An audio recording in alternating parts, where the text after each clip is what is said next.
wabarakatuh. Tetap semangat pagi ya. Bilang hari ini ada yang sedih? Tidak, senang semua. Alhamdulillah. Ada yang sakit?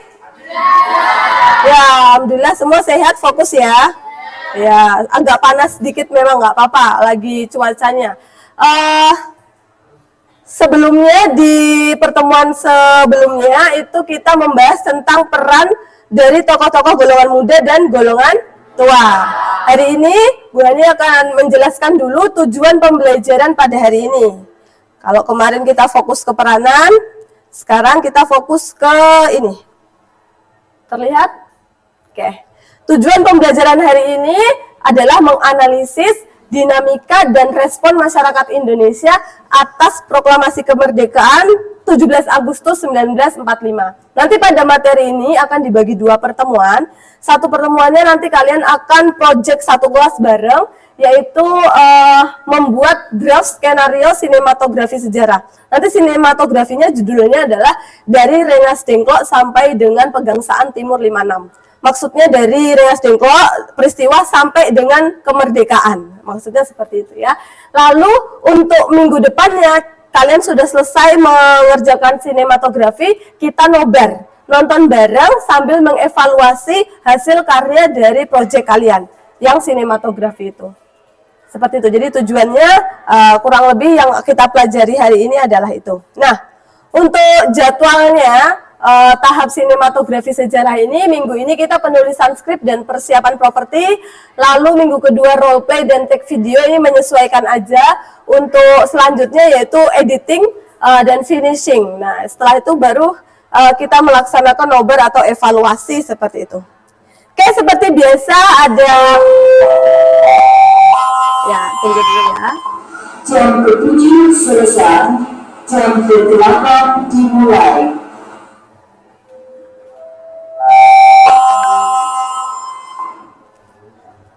Ya, seperti biasa ada pertanyaan pemantik nih ya. Bagaimana respon dari dunia internasional ketika Indonesia merdeka tahun 45? Karena sebelum-sebelumnya di seluruh dunia banyak yang mengalami kolonialisasi dan imperialisme. Ya, jadi kira-kira ketika di tengah-tengah perang Asia Pasifik tiba-tiba Indonesia tahun 1945, tepatnya 17 Agustus terus merdeka begitu ya. Kira-kira menurut kalian respon dunia itu seperti apa? Silakan angkat tangan boleh, atau saya tunjuk secara random. Saya tunjuk aja ya. Absen.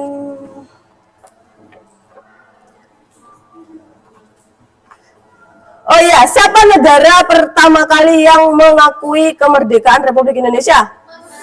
Mesir, iya. Yang kedua? Betul, India. Karena India dengan Indonesia serta Afrika pada saat itu berjuang bersama-sama untuk melawan kolonialisasi atau gerakannya disebut sebagai dekolonisasi. Seperti itu. Jadi pada saat itu Perdana Menterinya Jawaharlal Nehru ya. Seperti itu.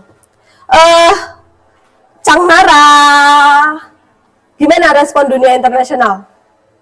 Respon dunia internasional dalam Indonesia yang berbeda, ada yang merespon positif dan ada yang merespon negatif. Beberapa yang merespon positif yaitu ada Mesir, India, Australia, Vatikan dan juga beberapa negaranya. Sementara yang merespon negatif itu negara Belanda. Negara Belanda. Iqfa, kira-kira kenapa negara Belanda memberi respon yang negatif? Karena negara Belanda menjajah Indonesia dan menjadinya tidak mendukung kalau Indonesia itu merdeka. Iya, pastinya. Ya, pastinya negara yang negatif terhadap respon negatif terhadap kemerdekaan Republik Indonesia adalah Belanda jelas. Yang kedua tadi apa? Negaranya? Iya. Bukan. Yang negatif. Inggris, betul. Ada lagi selain Inggris?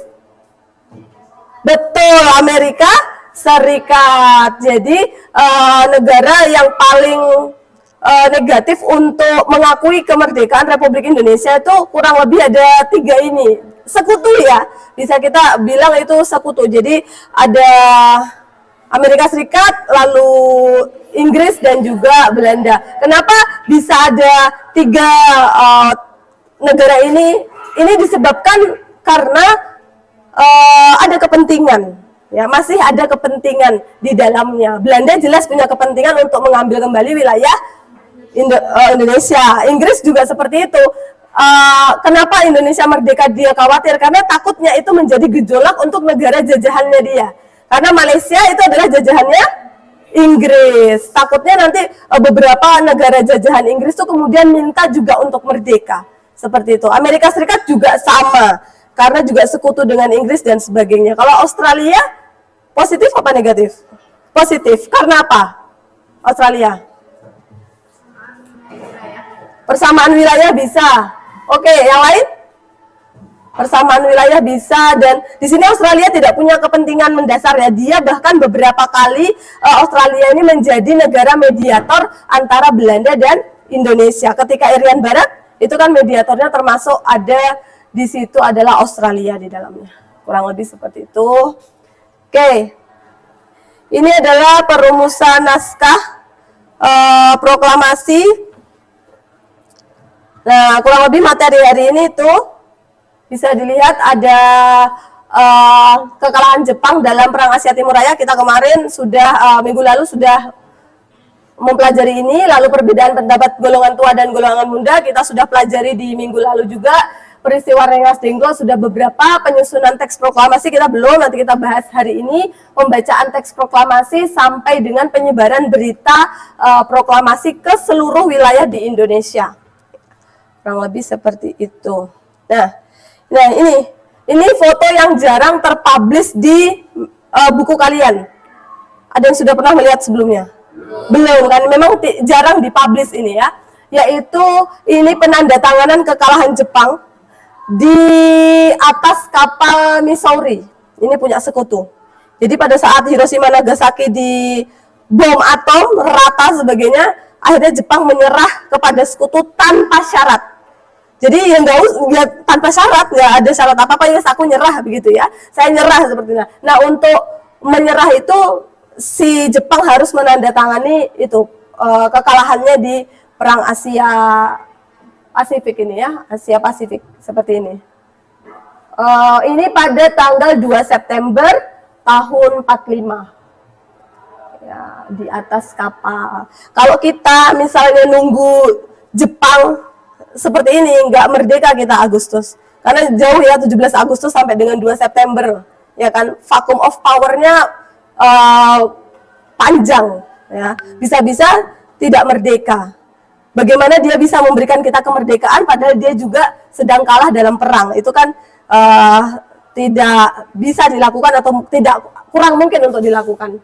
Gitu ya, seperti itu. Lalu ini deklarasi Potsdam ya. Deklarasi Potsdam itu pemerintah Jepang diminta untuk menyerah tanpa syarat ya melalui tadi itu. Dan deklarasi ini juga ada Cina di dalamnya. Ya dulu sekutu itu termasuk Cina sebelum mereka perang dingin. Ya seperti itu. Nah ini juga jarang diekspos. Foto ini jarang diekspos di sumber belajar kalian atau di buku belajar kalian. Bisa dilihat little boy ini yang Hiroshima. Yang tanggal 6 Agustus. Lebih kecil. Dayanya lebih kecil, makanya itu namanya little boy. Ya, little boy. Karena itu sebenarnya sebagai peringatan aja. Ternyata ketika Hiroshima di bom atom, ternyata Jepang belum menyerah juga. Akhirnya agak dibesarkan itu. Namanya apa? Bom Fat Man. Ya, karena dia katanya daya ledaknya lebih besar daripada yang little boy. Jadi Hiroshima sama Nagasaki itu jenis bomnya atom, tapi daya ledaknya memang dibuat berbeda. Supaya peringatan begitu. Itu kalau misalnya ya Nagasaki ternyata Jepang nggak juga nyerah, maka kota selanjutnya yang dibom adalah Tokyo. gitu. Jadi Hiroshima dan Nagasaki itu adalah peringatan sebenarnya dari sekutu supaya Jepang menyerah, karena Hiroshima dan Nagasaki ini adalah kota pelabuhan dan juga kota perekonomian. Dia belum menyerang pemerintah loh. Dia belum menyerang pemerintah karena pemerintahan kekaisarannya ada di Tokyo gitu. Jadi dia masih sedikit-sedikit, kamu nyerah nggak, kalau enggak saya ke Tokyo gitu. Akhirnya Hiroshima Nagasaki ini udah nggak kuat karena banyak banget korban jiwanya, sehingga Jepang melakukan sesuatu yang sangat berat, keputusan yang berat, yaitu mundur dari perang tersebut. Akhirnya itu tadi, menyerah ke sekutu tanpa syarat gitu ya. Kurang lebih seperti itu. Ini perdebatan antara Hatta dan Syahrir udah minggu lalu kita bahas ya. Jadi ada dua pertimbangan Soekarno. Ini kita refleksi sebentar yang kemarin debat, yaitu militer Jepang masih ada di Indonesia. Jadi Soekarno mana Natali. Nah, itu dia. Jadi ini pertimbangannya Soekarno. Kenapa tidak tergesa-gesa, yaitu menganggap militer Jepang tuh masih ada di Indonesia ya. Jadi proklamasi tanpa izin Jepang itu ditakutkan akan memicu pertumpahan darah, betul. Lalu Jepang telah berjanji akan melaksanakan proklamasi pada 24 Agustus ya, 45 melalui PPKI. Gitu. Jadi kita tunggu Jepang aja lah, kita sudah buat perjanjian dan perundingan dengan Jepang. Kita nggak usah tergesa-gesa, kita buat panitia ini pasti ada yang harus dipersiapkan, membuat suatu negara itu harus matang dan sebagainya. Tapi 4 unsur seperti yang minggu lalu, 4 unsur diakuinya sebuah negara. Yang pertama adalah rakyat. Ya, adanya rakyat. Yang kedua, adanya wilayah, betul. 3, ya, pemerintahan yang berdaulat. Yang keempat, pengakuan dari negara lain. Ini yang unsur yang tidak terpisahkan. Ada beberapa politikus yang mengatakan yang paling penting dari 4 unsur ini sebenarnya rakyat. Ya, sebenarnya rakyat, tapi tetap harus berkesinambungan semuanya, karena suatu negara itu kalau tidak ada 4 unsur ini kemudian akan lebih sulit dia berkembang. Jadi kalau menurut golongan muda udah ada 4 ini ya sudah, jalan aja, matang nggak matang nanti sambil berjalan. Tapi maunya PPKI, karena Soekarno itu ketua PPKI kan, pada saat diajak untuk ke Rengas Dengklok merumuskan itu sampai beliau mengatakan bahwa potong saja leher saya ini adalah ketua PPKI gitu. Kalau harus memerdekakan dengan bertumpah darah saya nggak mau, potong saja leher saya sampai segitu. Golongan muda dibegitukan pasti rasanya deg-degan kan, waduh ini kenapa RI 1 misalnya Soekarno pada saat itu mengatakan seperti itu kan, ya agak sungkan, agak gimana begitu ya. Jadi itu dipertimbangkan. Tapi kemudian ada dorongan-dorongan dari golongan muda yang lain, tetap harus diasingkan ya, harus cepat segera gitu, karena Sultan Syahrir mendengar bahwa tidak ada di berita BBC itu radio Inggris ya, itu sudah tidak ada harapan lagi untuk Jepang kembali, untuk Jepang menduduki Indonesia kembali seperti itu. Adanya sekutu nanti yang diambil alih seperti itu. Ya, betul. Seperti itu. Ya. Rengas Dengklok kemarin sudah dijelaskan, juga kedua tokoh ini dipengaruhi dan oleh tekanan Jepang untuk menghalangi proklamasi kemerdekaan. Ini sempat kemarin sudah dibahas. Jadi di sini kalian perhatikan poin-poin mana yang harus muncul dalam sinematografi kalian. Jadi ini saya munculkan satu-satu begitu supaya kalian bisa, terutama teman-teman yang nulis skrip, bisa momen-momen apa nanti yang muncul di sinematografinya. Ya, kurang lebih yang saya minta ada di sini. Nah ini kalian silakan baca dulu. Ini sampai tuh, mendengar ancaman itu IR Soekarno menjadi sangat marah dan melontarkan kata-kata bunyinya sebagai berikut. Inilah leherku, saudara boleh membunuh saya, gitu ya. Sekarang juga saya tidak bisa melepas tanggung jawab saya sebagai ketua PPKI, karena itu saya akan tanyakan kepada wakil PPKI besok, gitu. Jadi mau didiskusikan dulu gitu. Tapi menurut golongan muda itu nggak bisa, harus segera, harus sesegera mungkin. Makanya itu dalam proklamasi itu kan ada tulisannya dalam tempo sesingkat-singkatnya, ya karena memang harus segera dialihkan gitu ya, mumpung terjadi vacuum of power. Vacuum of power itu artinya apa? Iya, kekosongan pemerintahan, betul. Ya, kosongan pemerintahan.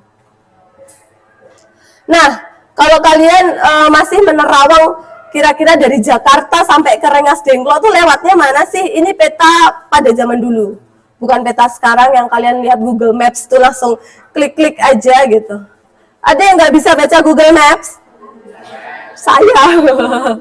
Iya, sama, saya juga ya. Saya bisa baca tapi untuk mengerti agak lama ya.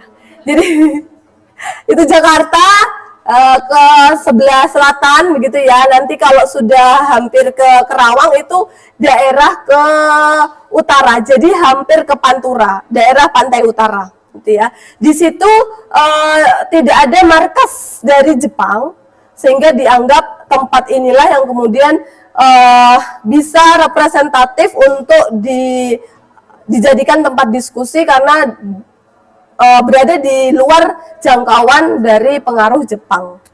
Seperti itu. Ya. Kalau kalian lihat sejarahnya ya, nanti yang jadi Ahmad Subarjo, nanti kalian yang berperan sebagai Ahmad Subarjo pasti akan tahu, Bu, kenapa sih Ahmad Subarjo itu selalu ada dalam Rengas Dengklok, dalam perumusan, mengembalikan lagi ke Soekarno ke Jakarta, ke Laksamana Maeda, di rumahnya merumuskan juga ada Ahmad Subarjo. Tapi kenapa pas 17 Agustusnya Ahmad Subarjo nggak ada? Ya, jadi harus dipahami. Karena apa? Ahmad Subarjo kelelahan. Iya, kelelahan.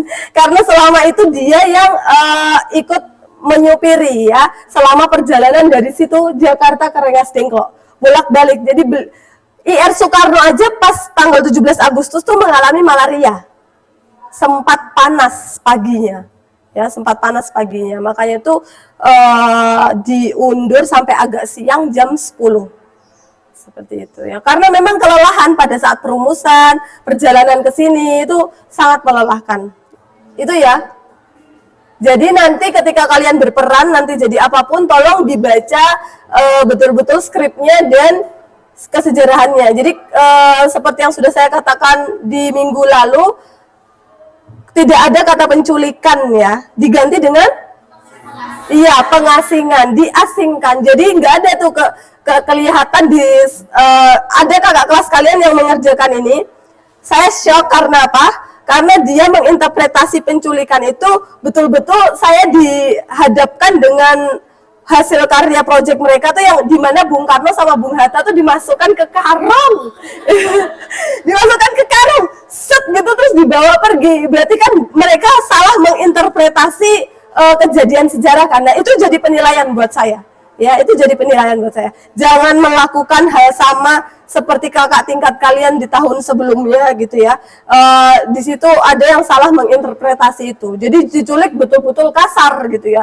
Nggak mungkin golongan pemuda itu sama Soekarno atau Hatta, Soekarno seperti itu, apalagi Soekarno ya kemudian dimasukkan karung dibawa ke mobil, itu kan enggak ya guys, seperti itu. Jadi tolong nanti adegannya itu betul-betul interpretasi yang sesuai gitu ya, interpretasi yang sesuai. Dan kalian juga harus mikir, saya kalau jadi golongan muda bertemu Soekarno seperti itu, apa yang saya lakukan, apa yang harus dilakukan gitu ya. Jadi nanti untuk narator jangan menggunakan kata penculikan, tapi pengasingan, betul. Kurang lebih seperti itu. Nah, ini adalah rumah Jiao Qishong. Jadi di Rengas Dengklok itu cuma bilangnya kebanyakan adalah Rengas Dengklok gitu aja. Tapi tidak ada yang mengatakan bahwa itu adalah rumah siapa enggak. Kemudian beberapa tahun kemudian ini sejarah sudah mulai berubah. Jadi ternyata di sana itu adalah rumahnya Jiao Qishong. Dari namanya kalian tahu bahwa ini adalah etnis Cina, etnis Cina ya. Kenapa yang diambil rumah beliau? Karena di Rengas Dengklok itu rumah beliau itu seperti benteng. Jadi rumah zaman dulu seperti ini, halamannya luas dan ditembok. Nah, ini yang menyebabkan pemuda memilih rumah Jiao Qishong ini untuk dipinjam untuk mengasingkan Bung Karno dan Bung Hatta. Ya, karena bentuknya seperti markas dan ini memudahkan para pemuda untuk menjaga seluruh kegiatan Soekarno-Hatta pada saat di Rengas Dengklok. Begitu. Ini yang jarang diekspos di buku sejarah. Kadang-kadang kalian mikir Rengas Dengklok emang tempat siapa gitu. Itu kadang-kadang tidak terlalu dieksplor. Ya. Selanjutnya nih, kalau kalian main-main ke Jakarta ada Museum Diorama, di sana full ada kalian akan dibawa di perumusan Proklamasi Kemerdekaan. Di sana kalian bisa lihat ini di rumah Laksamana Maeda, tepatnya di meja makan. Jadi perumusannya tuh kayak kalian diskusi kelompok gitu loh. Kalian diskusi terus tiba-tiba ini mau dimasukin apa kata-kata apa nih, kata-kata apa gitu. Terus yang di sebelah sini ini adalah Sayuti Meli yang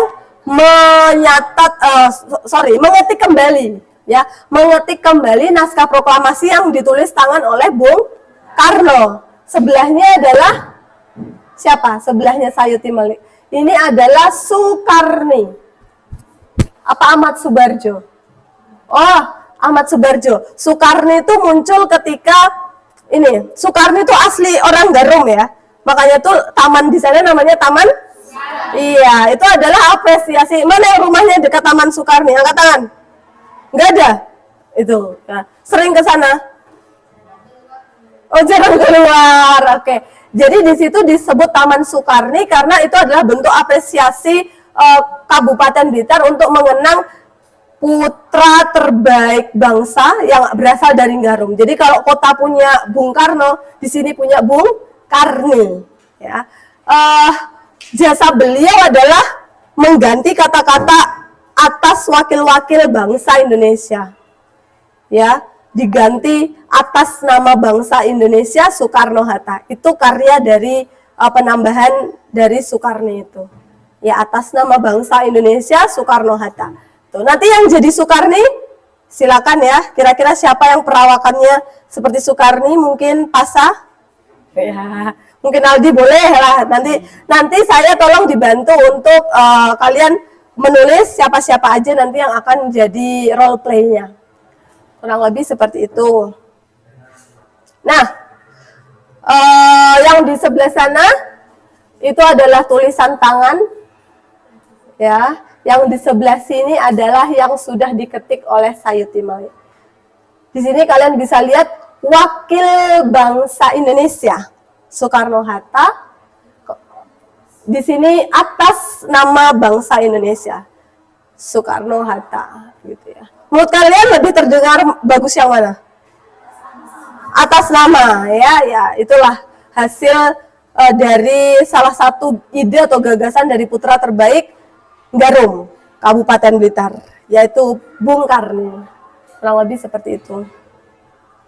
Itu oke. Lalu pembacaan teks proklamasi. Nah, ini adalah salah satu foto epik banget yang sering kalian lihat itu entah di media sosial, di buku kalian tentang Bung Karno dan Bung Hatta yang terlihat seperti ini membacakan teks proklamasi 17 Agustus 45 di Pegangsaan Timur 56. Ya. Di situ serba mendadak ya Bu, kenapa sih waktu dokumentasinya proklamasi itu sedikit banget? Iya, seperti yang kalian diskusikan minggu lalu, karena persiapannya semua mendadak. Bahkan ketika sang saka merah putih itu dinaikkan, tiangnya adalah dari bambu.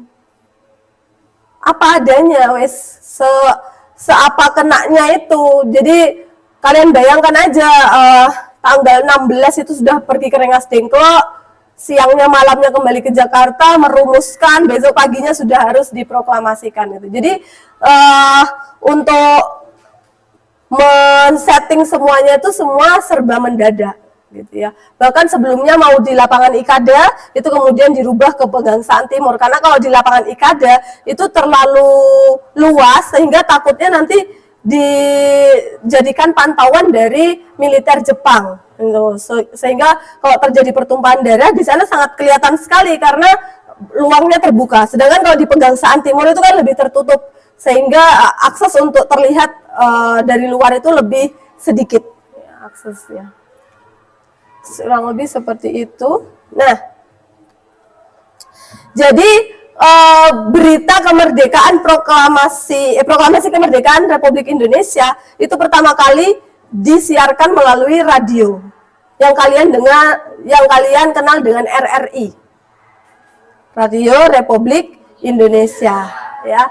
Dari radio itu kemudian pertama itu berturut-turut, tapi kemudian Jepang menyerang, ya, militer Jepang menyerang untuk tidak mempublikasikan atau mengudara kembali berita-berita proklamasi kemerdekaan. Yang kedua adalah melalui media cetak, lalu utusan daerah. Jadi pemuda-pemuda itu kembali ke daerahnya masing-masing untuk memberitahukan bahwa kemerdekaan Indonesia terjadi di Jakarta, tanggal sekian, tahun sekian, hari apa, dan sebagainya. Soalnya kalian bisa bayangkan aksesibilitas itu tidak seperti zaman sekarang. Yang kalian mau janjian tinggal WA, real time ketemu, langsung tersebar gitu ya. Kalau zaman dulu itu sangat sulit.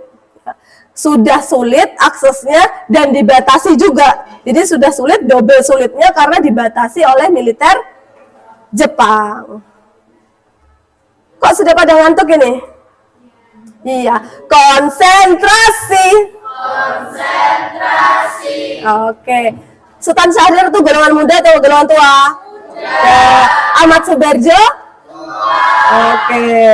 Oke, sudah paham kalau gitu ya. Nanti tinggal bagi aja materinya kayak apa. Sudah cukup. Jadi kalau media cetak itu ada harian Suara Asia, ya, dipakai Asia. Ada lewat kabar juga, seperti poster, lalu pamflet, ya, bahkan vandalisme. Jadi coret-coretan di gerbong, di tembok. Kalau sekarang mungkin nggak estetik dan tidak berguna, tapi zaman dulu itu digunakan untuk propaganda, ya, untuk propaganda. Karena memang tidak ada selain itu yang bisa digunakan untuk akses informasi.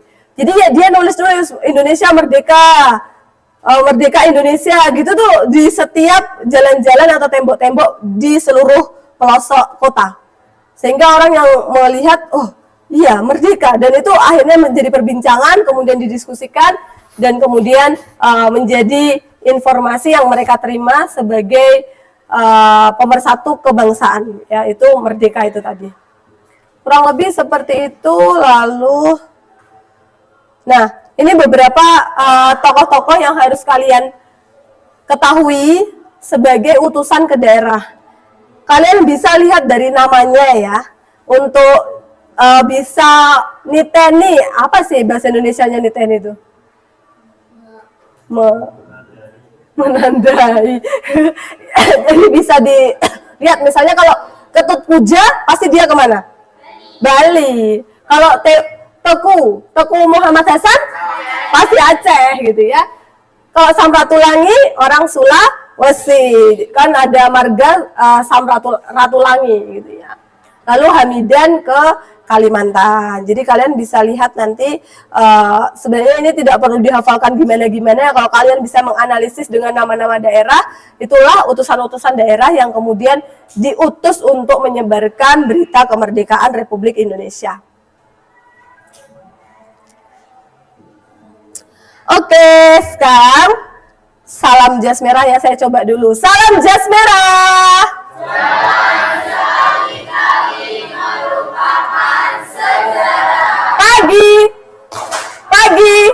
Pagi, siang, pagi, malam, pagi.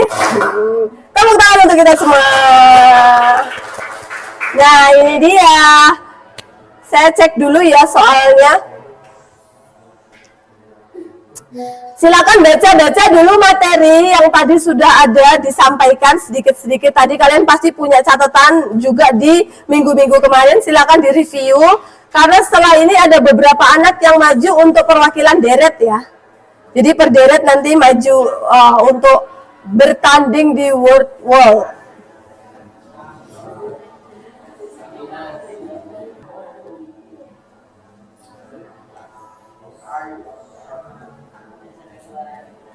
Ada 20 soal, jadi masing-masing deret mengeluarkan 5 anak.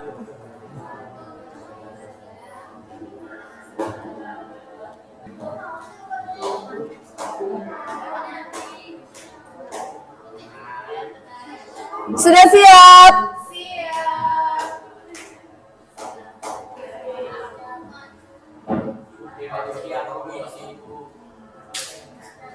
Sudah siap, berarti sebentar saya tulis dulu. Saya tulis dulu kelompoknya.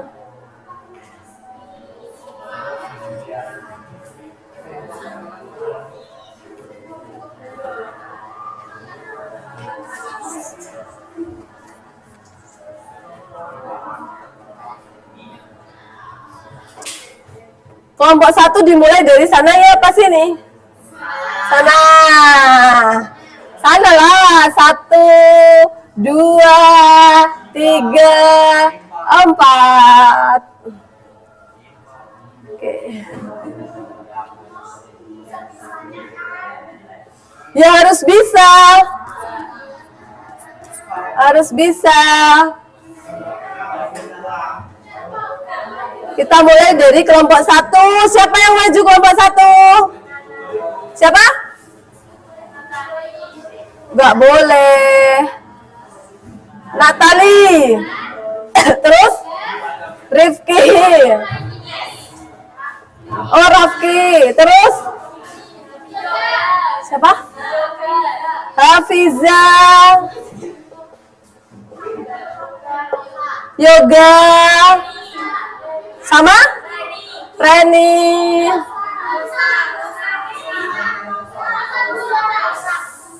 Oke. Kelompok 2 siapa? Septi.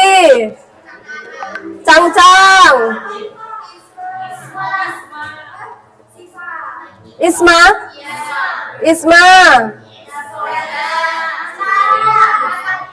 Nataria. Sonia. 3. Iqfa. Arya.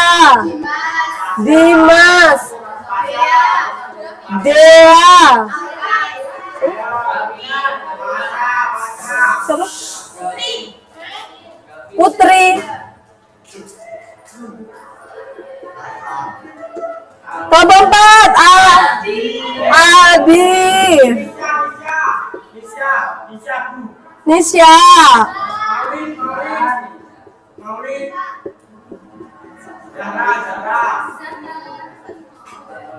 Kurang 1. Adi bagus. Dah. Silakan 5 orang dari kelompok 1 ke sini. Tepuk tangan untuk temannya dong. Kasih semangat. Berjejer. Nanti yang sudah selesai langsung ke tempat duduknya masing-masing ya. Langsung aja deh. Nggak usah tunjuk. Nanti kalau benar centang ya. Kalau benar Natali centang gitu ya. Sebentar. Sudah siap apa belum ini? Yang lain tidak boleh memberikan kode-kode apapun ya. Jangan percaya kode temannya ya, apalagi beda kelompok. Itu sesat ya. Sesat. Sudah siap? Duh, saya tanya, ayo, sudah siap? Ya, Natali nomor berapa? Terserah. Nantang deh ya, terserah. Saya kasih 13. Yo.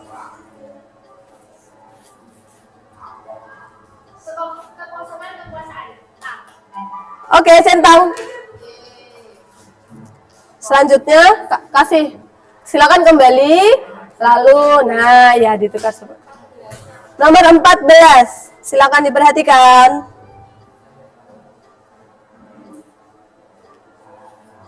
Ayo, nggak boleh komentar.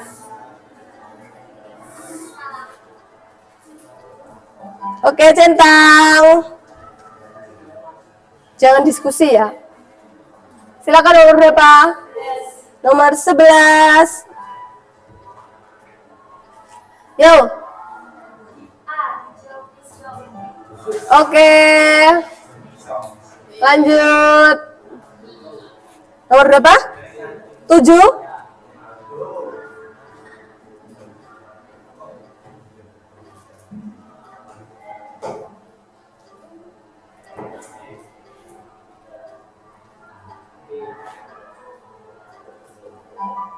Oke, tolong yang belakang ya, jangan kasih kode-kode. Selanjutnya, terakhir.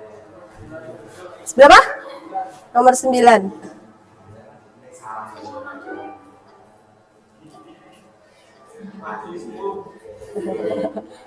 Ayo, nggak boleh kayak gitu. A. Oke. PPKI, ya betul ya PPKI. Kalau Dokuritsu Junbi, ini kalau dia sampai salah ini, saya pertanyakan kewibuannya ya. Ya, kan sudah cocok banget dia wibu ya. Jadi kalau BPUPK itu kosakai ya. Kosakai. Kalau Junbi Inkai itu yang PPKI. Sama ya sama Dokuritsu Junbi Inkai, Dokuritsu Junbi Kosakai, Junbi Kosakai.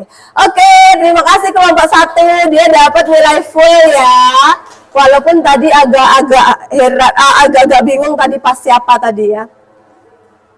Pas Rafki, iya pas Rafki tadi dia agak galau gitu ya.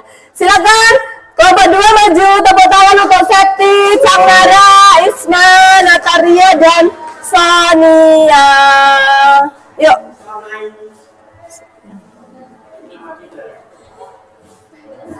Kok nerdek? Iya, nggak usah, nggak apa-apa. Ya. Sudah siap?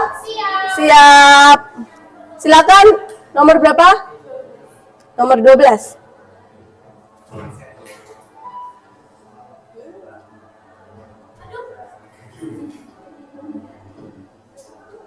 Ayo.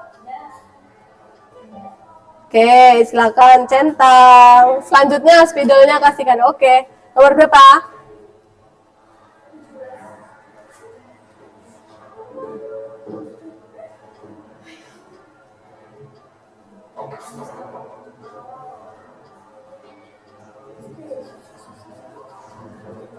Salah. Ya, selanjutnya nomor berapa, yuk?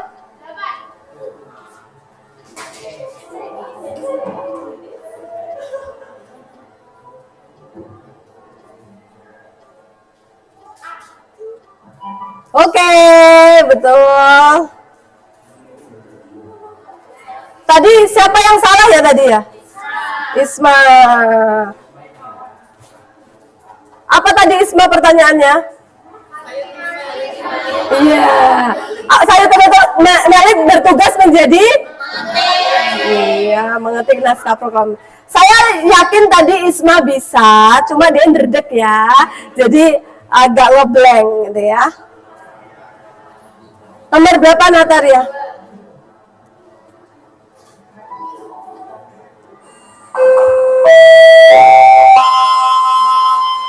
Jam ke-8 selesai.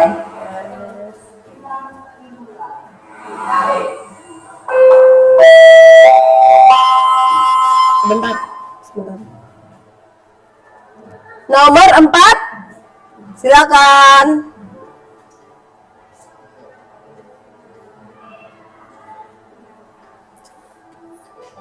Oke, tepuk tangan untuk kelompok 2. Makasih ya. Silakan tepuk tangan untuk kelompok 3. Silakan maju Iqfa, Arya, Dimas, ya, Dea sama Putri.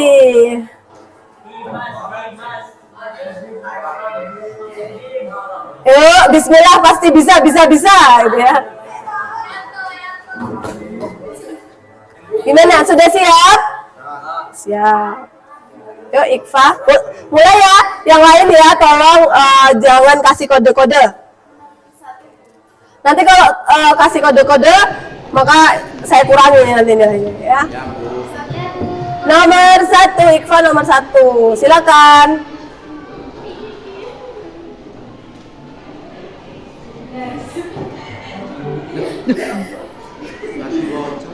Ayo yang lain. Nomor berapa?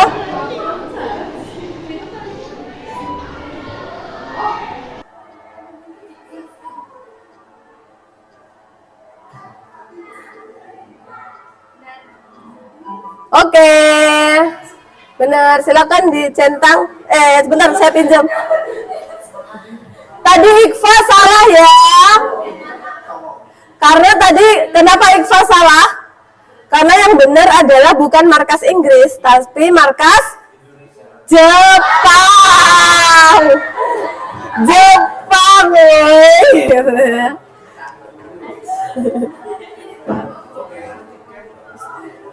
Silakan nomor berapa? 18. Yo. Aceh.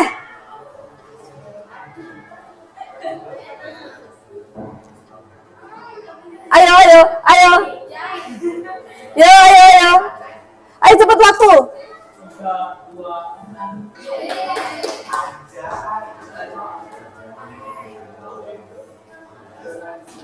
Ayo, Dimas semangat, nomor berapa?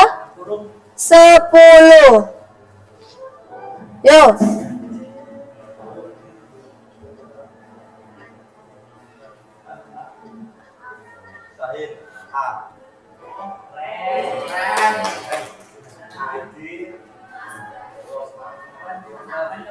Arya 6. Silakan.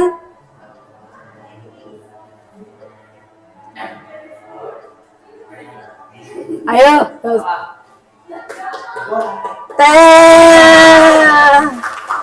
Betul. Ya, kalau yang dari Garum bukan Ahmad Subarjo ya, tapi Soekardi. Betul. Ya. Kayaknya udah pinter-pinter ini ya. Udah paham-paham semua. Ya, habis ini ya. Silakan kelompok 4, tepuk tangan untuk Aldi, Nisha, Maulid, Zara dan Adi. Gak boleh gitu, Ca. Temennya harus tetap disemangati.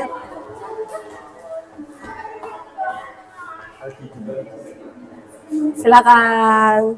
Sudah siap? Sudah. Yuk, nomor berapa? Nomor 17.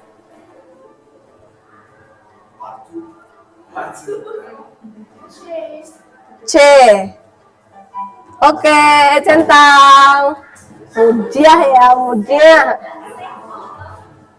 Silakan nomor berapa? 1.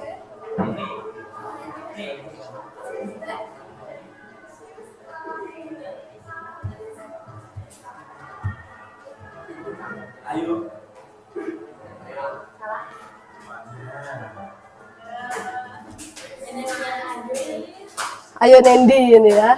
Nomor berapa? 5.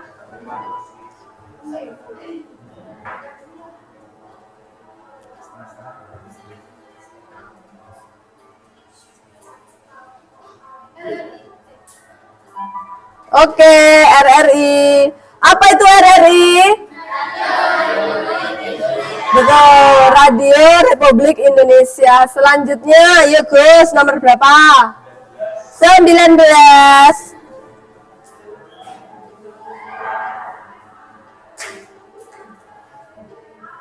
Ayo, nggak boleh kode-kode.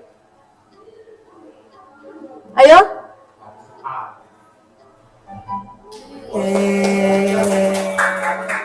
Betul.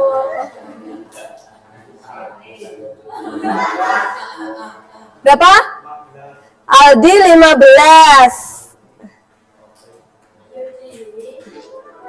Silakan.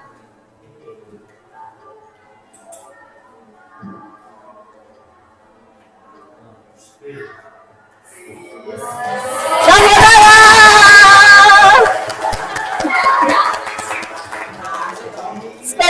Menurut Aldi saya yang centang. Oke, jadi di sini ada beberapa teman ya yang tadi kurang teliti. Sebenarnya pasti bisa, tapi kurang teliti. Masih ada 3 dan 16. Coba kita lihat ya nomor 3 pertanyaannya apa. Pertimbangan golongan tua tidak segera memproklamasikan kemerdekaan adalah ditakutkannya terjadi pertumpahan darah dari pihak rakyat dan Jepang karena harus menuruti rencana. Oke, good. Yang terakhir, ini punyanya Isma sama Ikfain. Janji kemerdekaan Indonesia dijanjikan Perdana Menteri Koiso. Tujuan pemerintah Jepang melakukan itu untuk menarik simpati rakyat Indonesia agar tetap mendukung. Coba cek. Oke, tepuk tangan untuk kalian semua.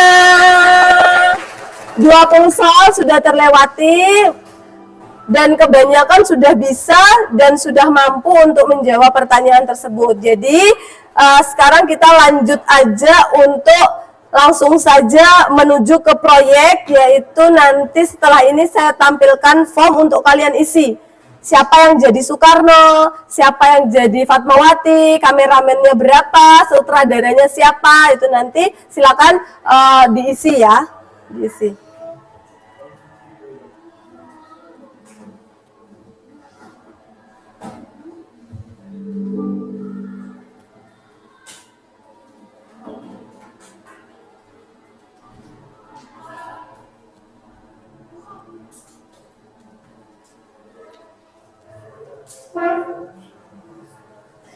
Oke, silakan. Untuk penulis naskah ini nanti saya langsung tulis ya. Di sini langsung saya ketikkan saja. Penulis naskahnya siapa? Ika. Sutradaranya? Nisha. Asisten sutradara? Tino? Iya, nggak apa-apa. Kayaknya cocok Tino jadi Astrada ya namanya. Nama kerennya Astrada, asisten sutradara. Bagian properti? D, ya. Lighting?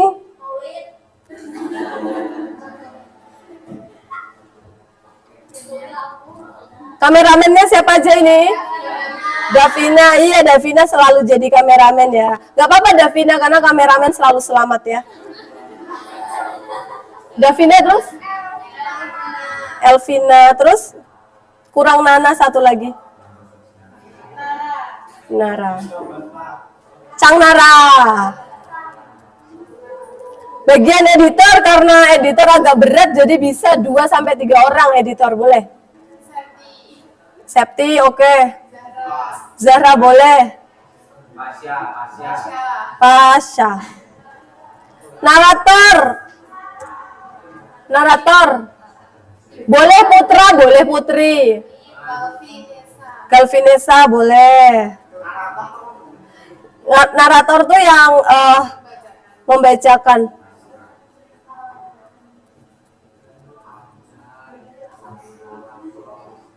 Ini jangan sapu jagat ya. Yang jadi Bung Karno siapa?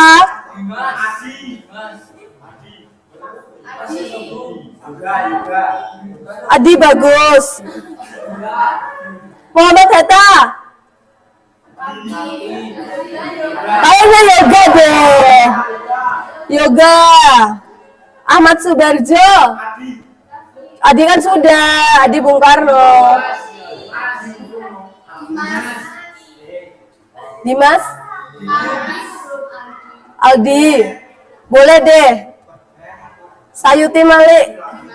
Dimas. Yang jadi Wikana.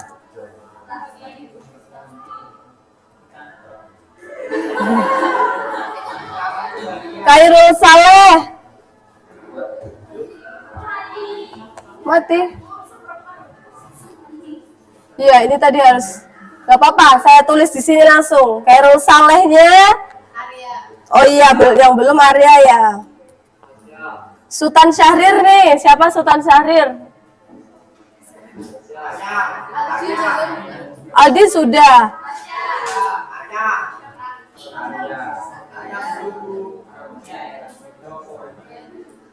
Yang jadi Ibu Fatmawati.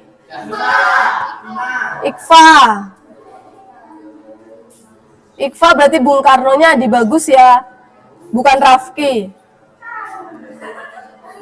Pengibar merah putih ada Luhut, 2 putra 1 putri. Dara. Terus? Boleh double kan?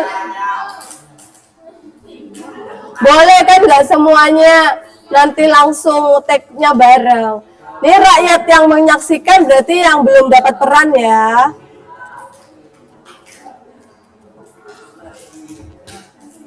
Konsentrasi.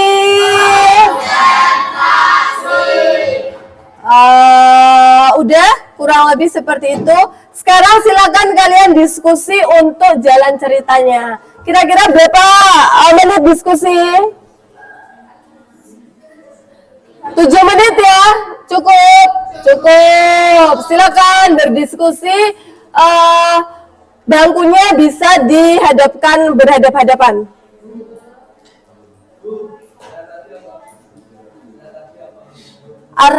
Siapa?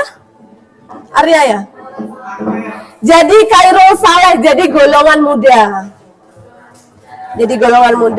Silakan yang sudah dapat peran boleh browsing apa saja peranan di dalam proklamasi kemerdekaan ya.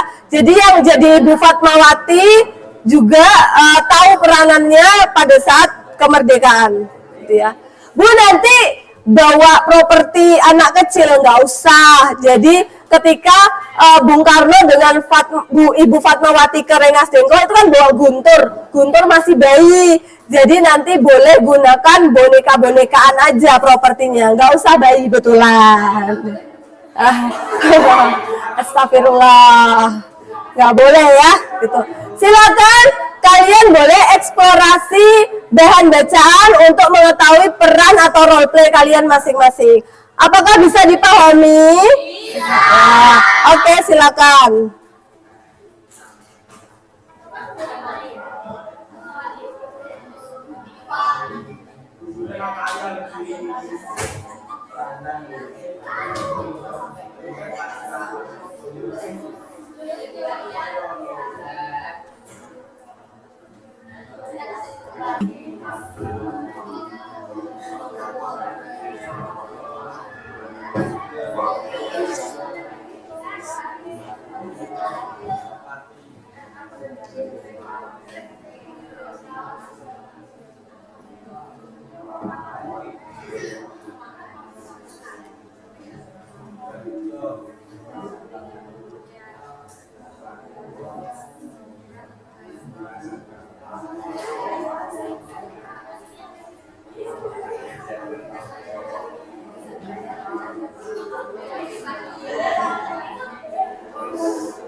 Kalau tokohnya jadi rakyat nanti scene-nya kan berbeda. Ya udah, antara properti baju misalnya yang dia pakai itu udah beda. Kayak gitu aja. Nggak ada kok yang bakal lihat banget. Oh ini tadi yang tadi ya figuran nanti pasti agak blur. Nanti kameramennya mana ya? Oh iya, ini nanti silakan disetting supaya bukan figuran itu terlihat blur. Gitu aja sih. Ya seperti itu. Dari sini ada yang ditanyakan? Kan kita ada 2 rakyat. Hmm? Ya. Jadi Yang kalian diskusikan mungkin angle sama perangkat. Kira-kira memungkinkan apa enggak? Iya, kalau perangkat. Soalnya teman-teman kan kameranya yang dipakai resolusinya harus mirip-mirip, nggak boleh gowo jelek. Seperti itu ya. Jadi kameramen harus mengelis perangkat-perangkat apa saja yang harus dibutuhkan. Kalau kita lihat contoh video dari YouTube itu boleh? Itu boleh untuk referensi kan, oh bagus ya ternyata diambil dari angle-angle kayak gitu, boleh. Sip, mantap. Silakan dilanjutkan. Oke, sudah cukup. Kalian tadi sudah saya lihat sudah banyak perkembangan, sudah saya monitor dan beberapa saya pantau sudah mulai ada progres untuk role play-nya. Untuk pertemuan kali ini saya sudahi, kita lanjutkan di pertemuan selanjutnya dengan kalian adalah agendanya adalah nobar atau nonton bareng. Tepuk tangan. Sebelum saya akhiri, apakah saya refleksi sebentar ya, apakah pembelajaran sejarah hari ini menyenangkan? Silakan, ya boleh. Silakan nanti minggu depan silakan disetting juga kalian pengen bentuknya reguler seperti ini atau kita nobar ini di belakangkan terus kumpul di tengah atau seperti ini aja. Seperti ini aja. Oke, kalau gitu tetap disetting seperti reguler seperti ini. Nanti kita akan lanjutkan di minggu depan. Saya akhiri. Assalamualaikum warahmatullahi wabarakatuh. Terima kasih ya.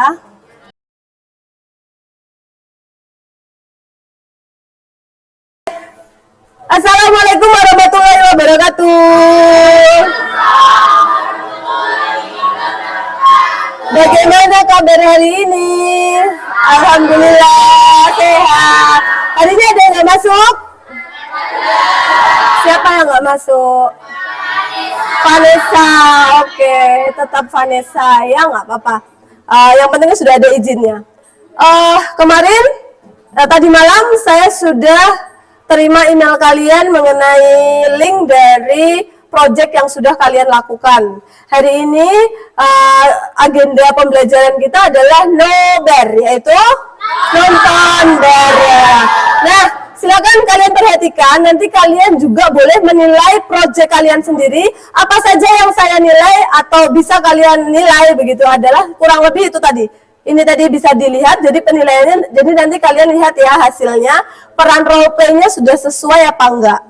Ya, peran role play-nya itu sudah sesuai apa enggak, plot cerita alurnya itu sesuai dengan sejarah apa enggak. Nanti ada yang plot twist.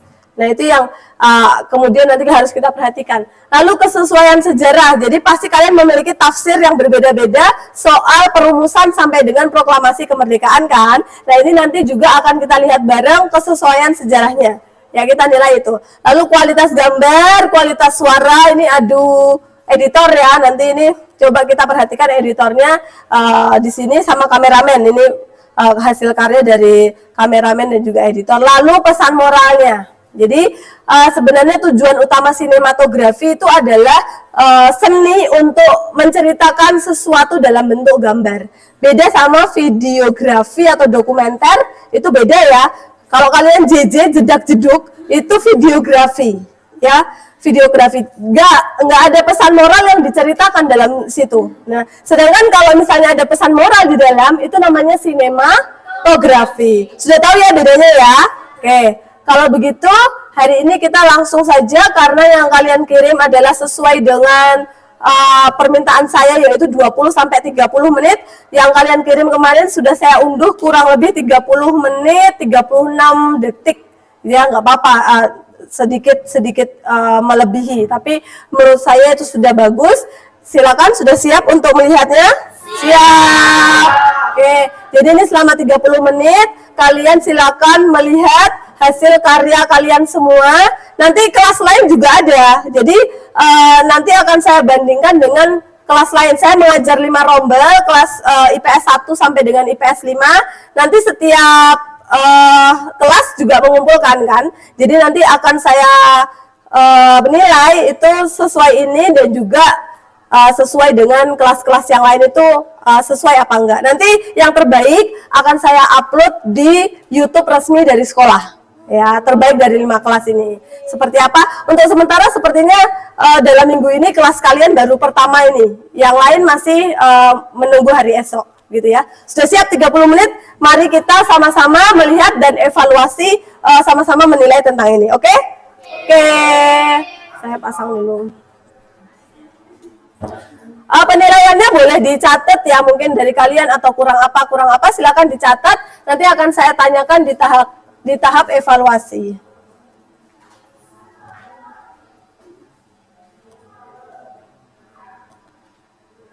Agustus 1945, Jepang menyerah tanpa syarat kepada sekutu. Berita kekalahan Jepang atas sekutu sangat dirahasiakan oleh pemerintah Jepang.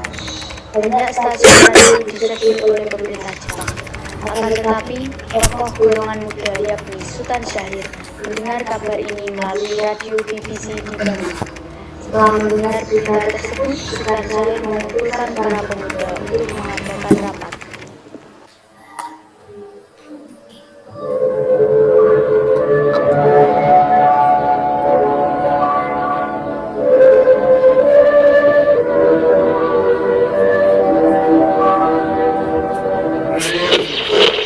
Of the Emperor of Japan and the Japanese government and the Japanese Imperial General Headquarters to sign the instrument of surrender at the places indicated. Jepang kalah. Artinya itu Indonesia sudah menerima. Aku harus segera melakukan mereka.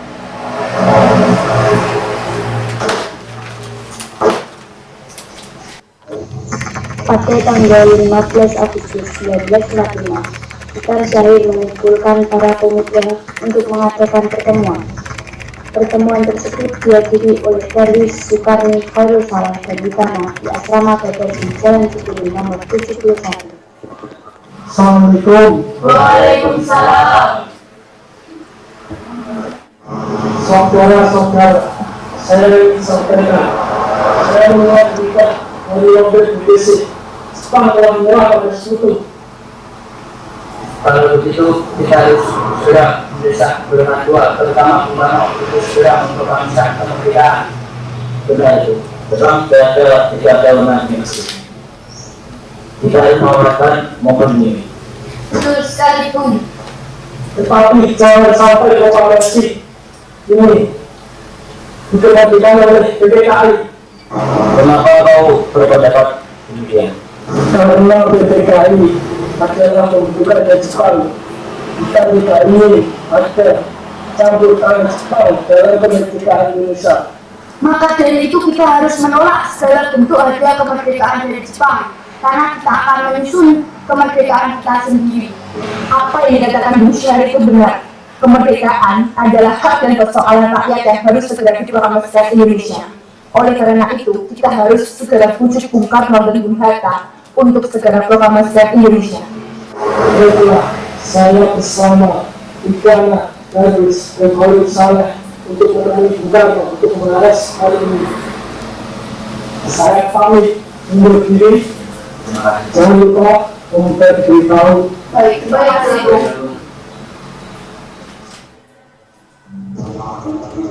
Setelah rapat selesai, maka pada 15 Agustus 1945 di rumah Bung Karno, berkumpullah golongan muda yang dipimpin oleh Butana, Syahrir, Darwis, dan Khairul Salam. Mereka menyampaikan hasil-hasil keputusan rapat. Pada pertemuan itu datang beberapa tokoh nasionalis seperti Muhammad Hatta, Iwakusu Mantri, Samsi, Bundaran Sudiro, dan Ahmad Subarjo. Assalamualaikum. Waalaikumsalam. Maaf Bu, apakah bukannya di dalam? Kami ingin bertemu dengan beliau. Iya, emang saya di dalam. Ngomong-ngomong, kalian ada perlu apa ya dari nasionalis untuk menemui Karno? Begini Bu, ada yang penting harus kami sampaikan dengannya. Oh, kalau begitu silakan masuk. Kebetulan ada golongan dua sekali. Terima kasih, Bu.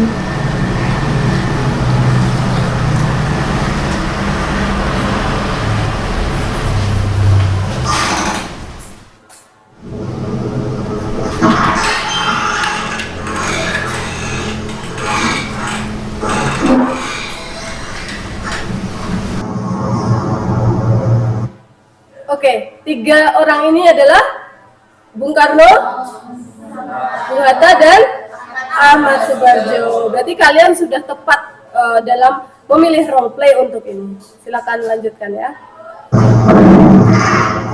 Ada apa saudara-saudara luar? Diriku, saya mendengar orang yang berpesimen bahwa Jepang telah menyerang sekutu. Itu terjadi kekosongan kekuasaan di Indonesia. Kami golongan muda telah melakukan rapat untuk tujuan mendesak Bung Karno dan Bung Hatta untuk segera memproklamasikan kemerdekaan Indonesia. Mengapa kalian ingin memproklamasikan Indonesia cepat?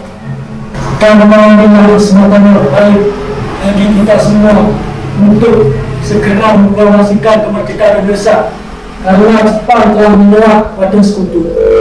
Apa kalian tidak memberikan bahaya apa saja apabila kita tetap bersikeras memproklamasikan kemerdekaan Indonesia? Apalagi buatan kita Jepang yang masih berada di Indonesia mampu mengagalkan rencana kita untuk memproklamasikan Indonesia. Benar apa? Kita sudah bergabah dalam mengambil keputusan, apalagi ini mengenai kemerdekaan bangsa Indonesia. Apa yang tidak terlalu tergesa-gesa? Sedangkan dengaran berita menyerahnya Jepang pada sekutu masih diragukan. Tapi saya yakin berita tersebut benar adanya. Saya tidak bisa menanya menyetujui usulan Anda. Lalu apa dengan rapat dahulu dengan anggota PPKI? Kita tidak mungkin membicarakannya dalam rapat PPKI karena PPKI dibentuk oleh Jepang. Kemerdekaan seharusnya dari usaha rakyatnya sendiri, bukan dari bangsa lain. Ya, saya tahu bahwa memang PPKI dibentuk oleh Jepang, tapi itu merupakan satu-satunya jembatan bagi kita untuk memproklamasikan kemerdekaan. Apakah kita harus menunggu janji Jepang untuk memerdekakan bangsa ini? Kita bisa, Bung. Kita harus bangkit dan memproklamasikan kemerdekaannya sendiri. Kekuatan segitu ini takkan mampu mengalahkan anggota perang untuk Jepang. Coba melihatkan padaku, mana bukti kekuatan yang diperhitungkan itu? Apa tindakanmu untuk menyelamatkan wanita-wanita dan anak-anak jika terjadi pertumbuhan darah? Bagaimana cara kita nanti untuk mempertahankan kemerdekaan? Coba bayangkan bagaimana kita akan tegak di atas kekuatan sendiri. Tapi semakin cepat kita memproklamasikan kemerdekaan, akan semakin cepat pula kita mengakhiri penderitaan rakyat yang sudah ditanggung selama ini, Bung. Inilah yang sudah ditunggu-tunggu bangsa kita, Bung. Maaf, Bung, saya terlambat. Apakah benar tadi membicarakan tentang proklamasi kemerdekaan Indonesia? Ya, benar. Dan saya pikir kita bisa, Bung. Kita yakin, kita pasti bisa. Benar, Bung. Mari kita segera lakukan proklamasi. Benar, Bung. Cepatlah. Malam ini, Bung, malam ini. Bu, tolong sajikan makanannya.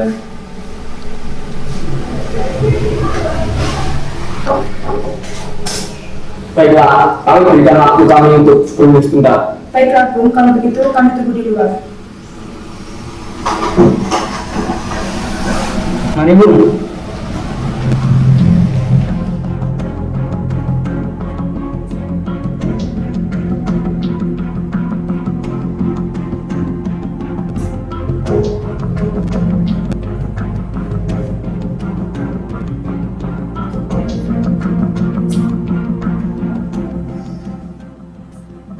Kemudian, para anggota golongan 2 yang berada di kediaman Soekarno langsung membicarakan permasalahan tersebut. Bagaimana ini? Para pemuda menuntut untuk segera memproklamasikan kemerdekaan. Tapi kita tidak boleh gabah. Kita butuh waktu untuk mempersiapkan semuanya dengan matang agar tidak terjadi sesuatu yang tidak diinginkan. Saya setuju. Menurut saya, yang terpenting sekarang adalah menghadapi sebetulnya hendaknya kembali berkuasa di negeri ini. Masalah kemerdekaan dibicarakan lagi dalam sidang PKI 16 Agustus mendatang. Lalu, bagaimana dengan pendapat golongan muda? Apa kita abaikan saja? Ya, lagi pula mereka masih muda. Pemikiran mereka terlalu pendek. Kita harus melihat ke depannya, mempersiapkan dengan matang. Bagaimana nanti jika semuanya berantakan? Baiklah, Bung. Berarti kita selesai. Setelah selesai berunding, Bung Hatta segera menunggu di luar ruangan. Untuk Untuk golongan muda silakan masuk.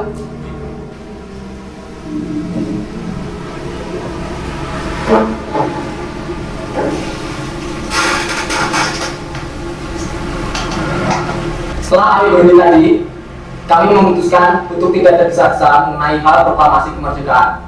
Hal ini akan dibicarakan lagi pada nanti sidang PPKI. Baiklah, kalau begitu, kami pamit.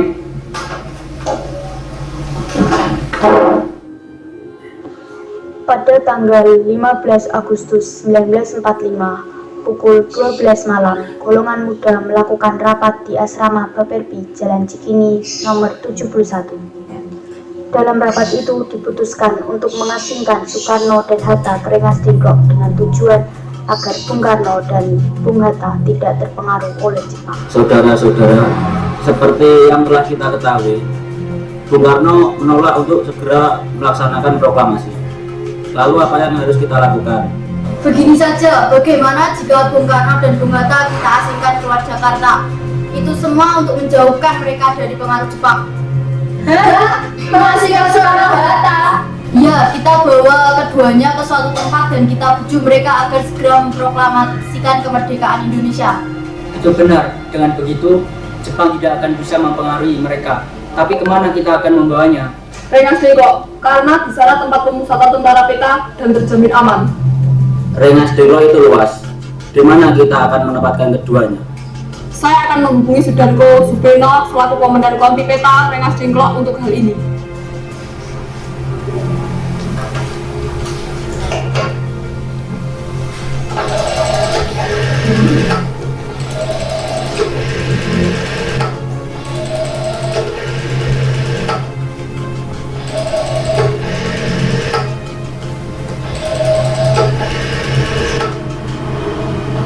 Assalamualaikum Subeno.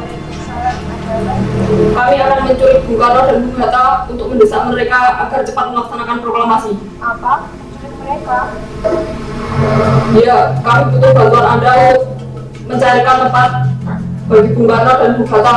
Tentu, saya akan mengamankan Anda semua. Baiklah, terima kasih Subeno. Baiklah, sama-sama. Subeno setuju dan kita akan ditempatkan di rumah Jauh Kisong. Kalau begitu, bagaimana jika Sudanjo Singgih yang memimpin operasi ini demi keamanan tokoh nasionalis itu? Ya, kami setuju. Kapan kita akan menculik Bung Karno dan Bung Hatta? Secepatnya, bagaimana kalau besok subuh? Apakah saudara-saudara setuju? Pukul berapa tepatnya? Pukul 4 pagi bagaimana? Setuju. Keesokan harinya, 16 Agustus 1945, pukul 4 dini hari, rombongan pemuda bersama pengamanan dari Peta menculik Muhammad Hatta terlebih dahulu untuk dibawa ke Rengas Dengklok tanpa sepengetahuan golongan tua. Sukarni dan Darwislah yang menculik Muhammad Hatta di kediamannya, sedangkan Khairul Saleh dan Wikana menculik Soekarno. Assalamualaikum. Waalaikumsalam. Mari Bung Hatta harus Akan bawa mana ini? Rengas Dengklok. Lagi pula kenapa kita harus ke sana? Ini sudah urusan para muda. Lagian masa keadaannya berputar. Apa yang Anda bicarakan? Jika semua itu benar, kita tidak akan bisa melawan tentara Jepang karena tentara Jepang Jawa masih butuh. Ini sudah jadi keputusan kami Bung. Anda harus ikut kami ke Rengas Dengklok. Ini demi kepentingan Anda, Bung. Ayolah Bung, cepatlah. Baiklah.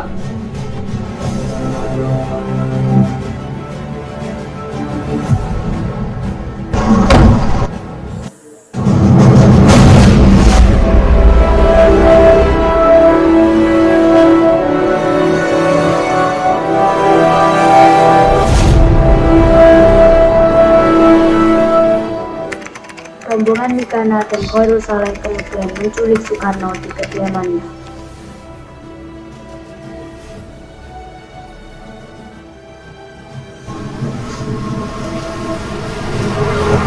Bung Karno! Ada apa ini? Anda harus ikut kami ke Rengas Dengklok Bung. Untuk apa aku ikut kalian? Ini sudah menjadi kesepakatan kita para pemuda, Bung. Kami akan membawa Anda dan Bung Hatta ke Rengas Dengklok. Ayo, Bung. Ayo, Bung. Anda harus ikut kami sekarang. Tanggal terus kalian. Saya mempunyai istri dan anak kecil. Bagaimana dia? Kalian, ada apa ini? Ada apa ini, Pak? Mengapa banyak orang? Gugur sangat takut mendengar suara kalian. Bu, pemuda berani akan bawa ke Rengas Dengklok. Untuk apa, Pak? Untuk menjauhkan Bung Karno dari pengaruh Jepang, Bu. Lalu bagaimana denganku dan Guntur? Apakah kamu akan meninggalkan kami di sini sendirian? Benar. Aku tidak mau berpisah dengan si dan anakku. Jika kalian bawaku, kalian juga harus bawa istriku dan anakku. Baiklah, Bung. Kami akan membawa Anda dan anak istri Anda. Tapi kita harus pergi sekarang juga. Baiklah. Ayo. Rombongan pemuda yang membawa Soekarno dan Hatta tiba di Rengas Dengklok. Bung Hatta telah sampai terlebih dahulu sebelum Soekarno. Keduanya dibawa ke sebuah ruangan di dalam rumah Jiao Ki Song.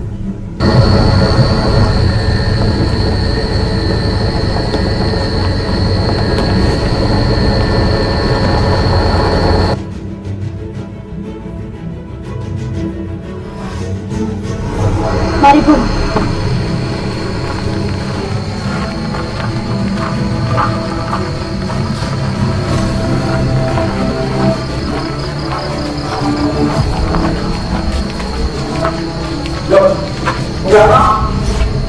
Mari, Bung, ikut saya.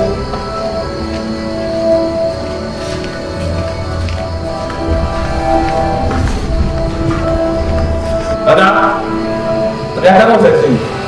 Iya, mereka membawa Pak kemari. Mereka membawa Papa dan Guntur juga. Iya, benar. Karena ada apa sebenarnya?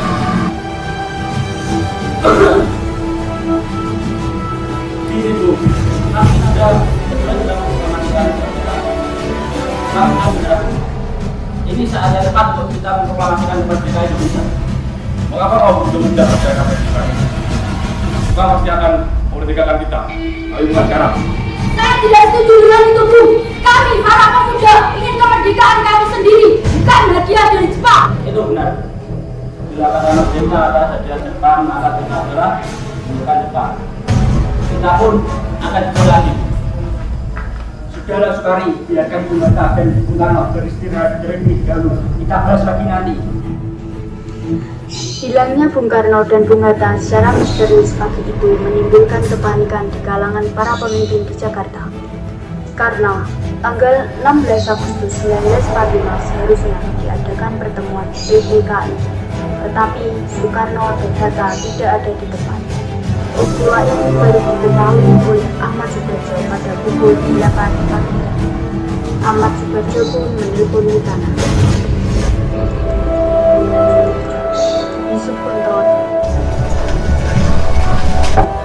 Ada apa, saudara kemari? Katakanlah padaku, di mana mereka sekarang? Dan aku menjamin keselamatan mereka. Aku juga akan memberikan jaminan bahwa proklamasi kemerdekaan akan diumumkan besok tanggal 17 Agustus mendatang. Baiklah, Bung. Mereka ada di Rengas Dengklok sekarang. Anda akan diantar hidup Kunto ke sana. Silakan, Bung. Saya antar. Baik, terima kasih.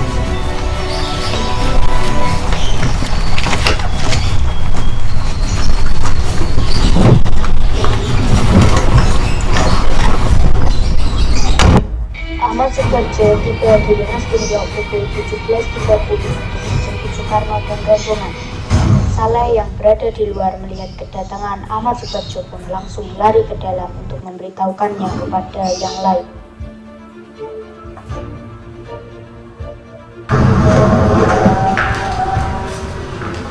Ada Mr. Subarjo, dia sepertinya ingin menjemput Soekarno. Baiklah, aku akan menemuinya. Karena jadi aku menemui Soekarno dan Bung Hatta, Pak Beli gagal karena mereka tidak ada. Jadi aku kesini untuk menjemput mereka. Tidak bisa, Anda tidak berhak membawa mereka, Bung. Mengapa? Karena kami para pemuda sudah sepakat, Bung, untuk segera mendesak Bung Karno dan Bung Hatta untuk memproklamasikan kemerdekaan Indonesia. Kalau begitu, izinkan aku untuk menemui mereka terlebih dahulu. Baiklah, mari masuk, Bung.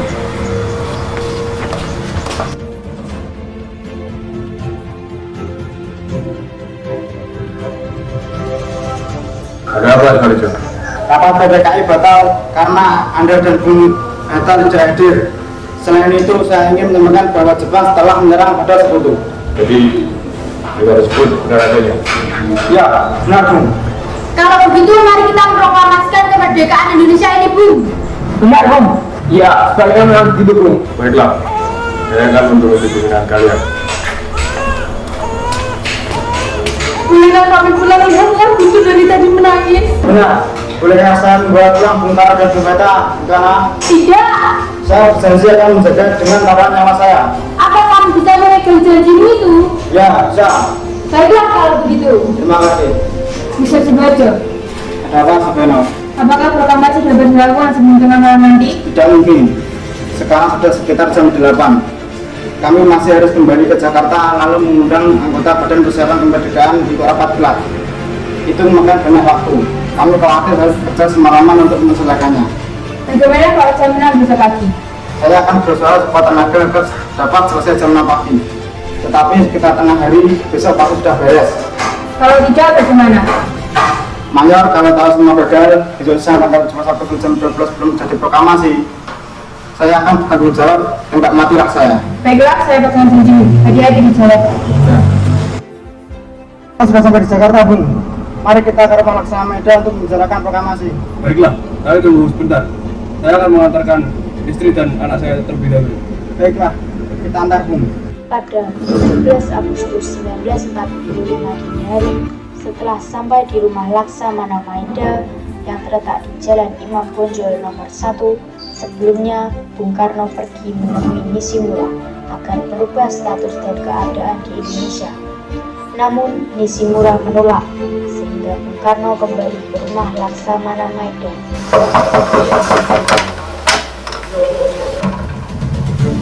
Selamat malam, ada yang bisa dibantu? Kami bertemu Pak Laksamana. Apakah benar itu? Iya, Tuan ada di dalam, silakan.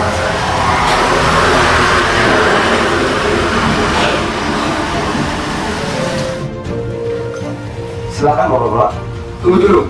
Bagaimana mungkin kita akan merumuskan suatu teks proklamasi di rumah Laksamana? Pak, tenanglah. Semua yang berada di rumah saya akan terjamin keselamatannya.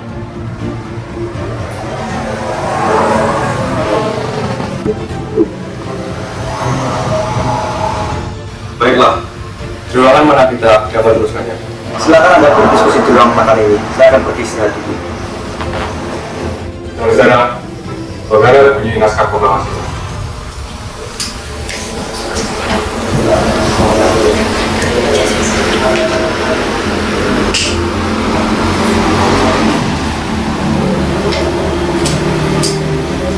Menurut saya, teks proklamasi ini perlu cantumkan pengakuan bahwa Indonesia telah merdeka.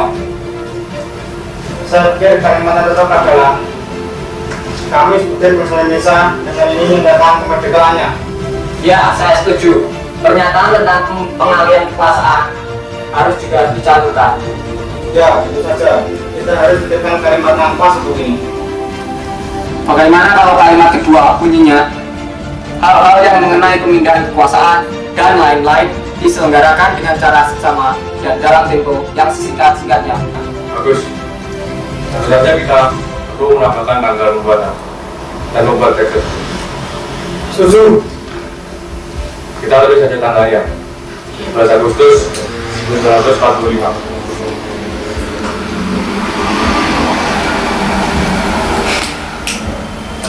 Semua selesai. Lalu siapa yang akan menandatangani naskah ini? Bagaimana kalau semua orang yang hadir yang menandatangannya? Saya tidak setuju kalau semua orang yang hadir di sini menandatangani naskah proklamasi. Lalu siapa yang akan menandatangani tersebut? Bagaimana jika Bung Karno dan Bung Hatta sebagai wakil bangsa Indonesia menandatangani teks proklamasi? Ya, saya setuju dengan pendapat Soekarno. Siap, Bung.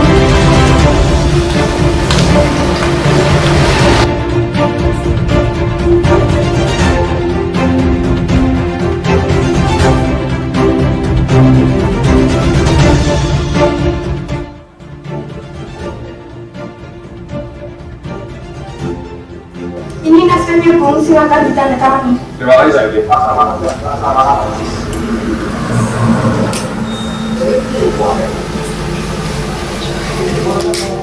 Silakan, Bung Hatta, dan juga. Baiklah.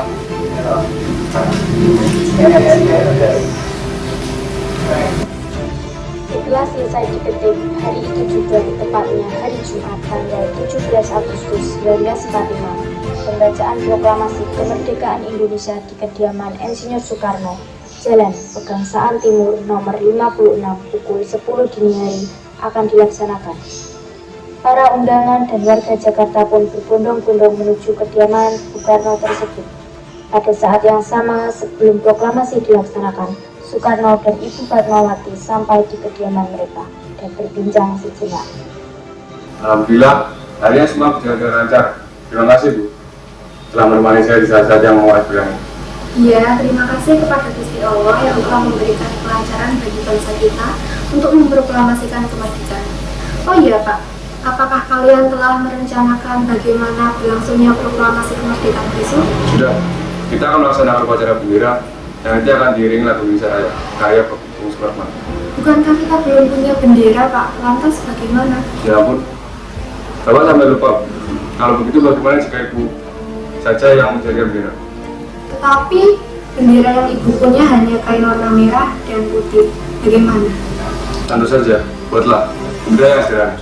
Yang penting kita sudah berusaha untuk menyediakannya. Oh iya, Ibu punya ide. Bagaimana kalau kita namakan bendera Sang Saka Merah Putih? Ide yang bagus. Bendera Saka dan warna yang merah. Kalau begitu, Bapak sekarang istirahat menyiapkan pidato yang akan dibicarakan besok. Siap. Proklamasi kemerdekaan hari Jumat pada tanggal 17 Agustus 1945 pukul 10 WIB di Jalan Pegangsaan Timur nomor 56 dilangsungkan proklamasi kemerdekaan Indonesia. Sesaat sebelum upacara dimulai, Soekarno menugaskan Trimurti untuk mengibarkan bendera.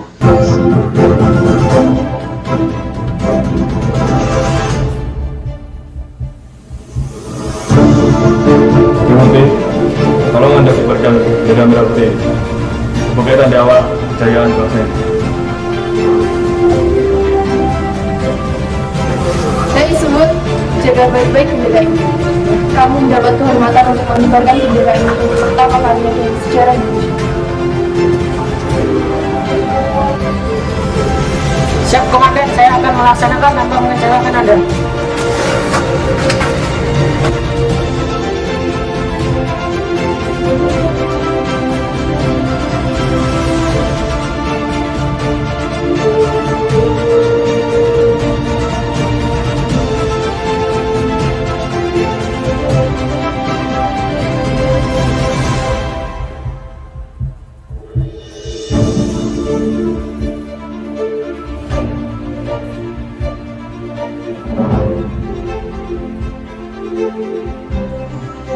Semua orang telah berkumpul di halaman depan rumah Insinyur Soekarno, Jalan Pegangsaan Timur nomor 50 Jakarta, untuk mendengarkan pelaksanaan proklamasi. Soekarno dan Hatta pun keluar ke serambi depan rumah diikuti oleh Ibu Fatmawati. Suasana menjadi sangat hening. Soekarno dan Hatta dipersilakan maju beberapa langkah dari tempatnya semula. Soekarno mendekati mikrofon dengan suaranya yang lantang dan lantang untuk membacakan pidato pendahuluan sebelum beliau membacakan teks proklamasi. Musyawarah dengan pemuka-pemuka rakyat Indonesia. Musyawarah itu telah sedia sekata berpendapat bahwa sekaranglah datang waktunya untuk menyatakan kemerdekaan kita. Saudara-saudara, dengan ini kami menyatakan kabulatan tekad itu. Dengarkanlah proklamasi kami. Proklamasi kami, bangsa Indonesia, dengan ini menyatakan kemerdekaan Indonesia. Hal yang mengenai pemilihan kekuasaan dan lain-lain diselenggarakan dengan cara seksama dan dalam tempo yang sesingkat-singkatnya. Jakarta, 17 Agustus 1945.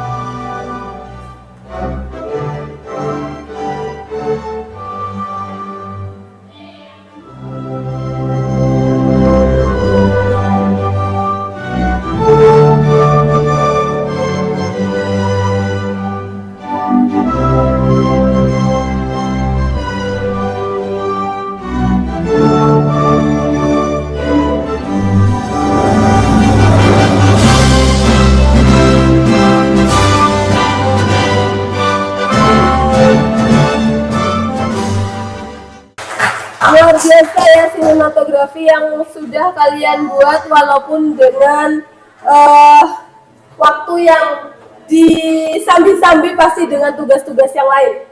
Oke, kita sekarang masuk ke tahap evaluasi. Mungkin ada yang mau mengevaluasi dulu perihal tentang beberapa penilaian yang sudah saya sebutkan. Nilai dari kalian sendiri. Kira-kira kurang apa, menyadarinya di mana, gitu silakan tolong disampaikan. Ada yang ingin menyampaikan? Mengenai peran atau role play, ini tadi saya beri poin 3, maksimalnya 4 gitu ya. Karena masih ada beberapa role play yang kurang sesuai. Sebenarnya itu coba kalian pegang HP ya, silakan browsing foto dari Sukarni. Foto dari Sukarni. Sudah? Foto Sukarni. Saya yakin kenapa tadi kalian tampilannya songkoknya Sukarni dimiringkan ya. Pasti karena kalian melihat foto yang ada di internet. Betul kan? Jadi ya itu foto yang dari internet itu memang foto Sukarni betul. Tapi kemudian jangan kalian interpretasikan beliau ya kalau pakai itu miring gitu kan, enggak gitu konsepnya. Jadi ya tapi karena itu saya tahu kalau yang diperankan adalah Sukarni begitu ya, karena memang songkoknya yang miring, tapi itu kemudian harus kalian perbaiki karena tidak sesuai kan seharusnya. Mungkin ketika beliau foto dan diunggah menjadi foto nasional misalnya, ya adanya cuma itu, kebetulan ya songkoknya miring gitu, jadi kalian harusnya interpretasinya itu diperbaiki, seharusnya seperti itu ya. Lalu kalau plot cerita alur saya kasih 4 sih, karena sudah sesuai. Ya, tepuk tangan dong untuk penulis skripnya ya, dan sesuai. Lalu kesesuaian sejarah ini tadi ada sedikit improve yang menurut saya jadi malah keluar ya. Banyak sebenarnya kalian sudah paham diasingkan ya, tapi kemudian di tag-nya itu masih banyak menggunakan kata penculikan. Betul, itu sesuai seperti itu ya. Kurang lebih itu kesesuaian sejarah. Misalnya tadi ada beberapa skrip Bung Karno yang bilang siap Bu Fatmawati, berarti di atasnya presiden ada yang lebihan lagi ya, ibu negara gitu. Jadi ya memang seperti itu. Konsepnya udah bener sih, cuma harusnya itu lebih ke formalnya, seperti peranan Fatmawati, mungkin ada ditambahkan kurang adegan pada saat menjahit begitu ya, mungkin seperti itu. Tapi secara keseluruhan sudah bagus dan itu bisa sangat diterima gitu ya, itu sudah sangat. Kualitas gambar bagus ya, kualitas gambar HD bagus, walaupun ada noise untuk suaranya, tapi it's okay, nggak apa-apa, itu nggak ngaruh karena suara utamanya tetap terekam ya. Bagus ini untuk kualitas gambar dan suara. Tepuk tangan untuk kameramen, perangkat dan juga editornya. Pesan moralnya jadi sudah dapat juga di akhir gitu ya. Jadi tentang golongan muda dan golongan tua. Nah, ini yang perlu kalian perhatikan adalah penggunaan kata golongan tua, golongan muda. Mereka itu pada saat 45 itu tidak menyadari kalau mereka itu golongan tua dan golongan muda. Golongan tua dan muda itu muncul oleh penulis sejarah. Penulis sejarah itu yang menampilkan golongan tua, golongan muda itu penulis sejarah. Pada 1945 mereka nggak menyadari bahwa mereka golongan tua, golongan muda itu tidak menyadari. Jadi istilah kata golongan tua dan golongan muda itu kita yang melihat sejarah mereka, itu yang menamai. Jadi bukan nama dari mereka sendiri, oh saya golongan tua, saya golongan muda, ayo golongan muda silakan masuk. Nggak gitu konsepnya ya. Jadi makanya itu tadi peran role play-nya masih saya kurangi sama kesesuaian sejarah itu.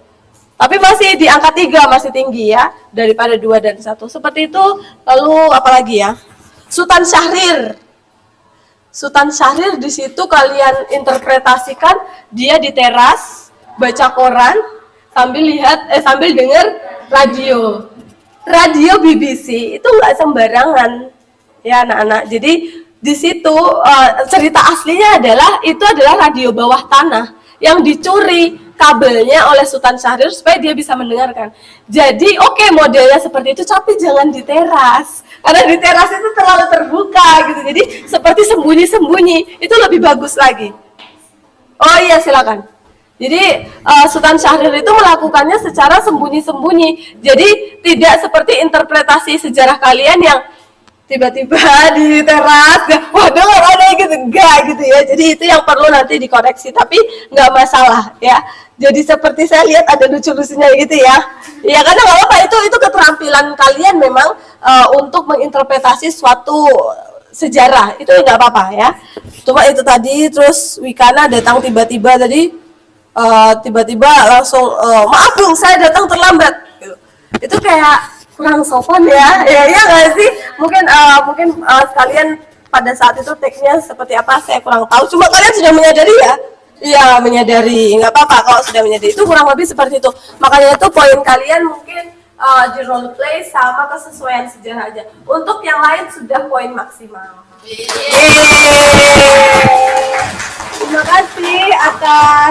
Terima kasih atas partisipasi kalian. Kalian seperti yang sudah saya sampaikan, kita ada matrikulasi tentang sinematografi. Karena sinematografi ini berat pembuatannya, produksinya, maka saya akan bekerja sama dengan mapel-mapel lain dalam penilaian. Jadi kalian nggak perlu khawatir untuk mapel PKN, ini sudah masuk di dalamnya. Di mapel Bahasa Indonesia ada cara penulisan skrip naskah drama. Kalian nggak usah buat itu karena sudah masuk nilainya secara kolaboratif pada produk ini. Jadi satu produk sinematografi bisa digunakan beberapa guru untuk menilai kalian. Jadi lebih ringan. Jadi win-win solution untuk kalian maupun juga dengan gurunya. Seperti itu. Dari sini ada yang mungkin ditanyakan atau disampaikan, boleh? Belum? Sudah? Kalau begitu kita refleksi ya sebentar. Silakan dijawab, apakah pelajaran sejarah hari ini menyenangkan? Selanjutnya kita sebelum saya akhiri seperti biasa nanti karena kita sudah mau pulang menyanyikan lagu daerah atau nasional lalu berdoa seperti itu. Tahu lagu Gelang si Patu Gelang nggak? Gelang si Patu Gelang, tahu? Mari pulang, marilah pulang. Oke, nanti silakan dinyanyikan itu sebelum berdoa ya. Silakan untuk ringkas-ringkas terlebih dahulu dimasukkan.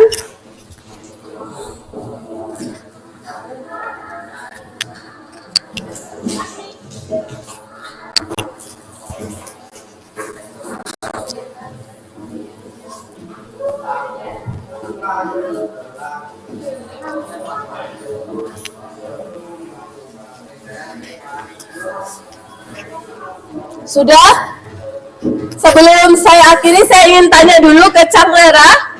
Nah, Cang Nara, apa sebutkan satu hal saja yang kamu sudah lakukan untuk mengisi kemerdekaan Republik Indonesia selama kamu menjadi, sudah berapa tahun ini? Berapa belas tahun? 17 tahun ini, silakan. Untuk mengisi kemerdekaan, sebagai salah satu murid, saya mengikuti upacara dengan tertib, kemudian